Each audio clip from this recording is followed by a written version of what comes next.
मुस्लिम बांधवांच्याही कुणबी नोंदी आढळल्या, त्यांनाही ओबीसीमधून आरक्षण द्या, मनोज जरांगेंची नवी मागणी।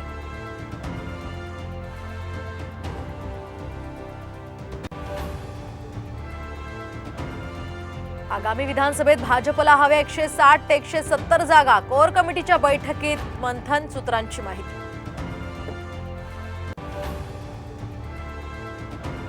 नीट परीक्षेच्या गैरव्यवहाराचा तपास आता सीबीआय आणि ईडीकडे। सरकारचा मोठा निर्णय, तर एनटीएचे महासंचालक सुबोध कुमार सिंग यांना पदावरून हटवलं।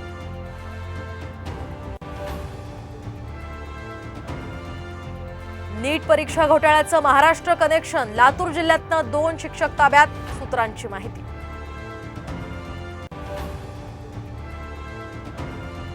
खेडचे आमदार दिलीप मोहिते पाटलांच्या पुतण्यानं दुचाकीस्वार तरुणाला चिरडलं। 19 वर्षीय तरुणाचा जागीच मृत्यू, तर अपघातानंतर मंचर पोलीस स्टेशनमध्ये तणाव।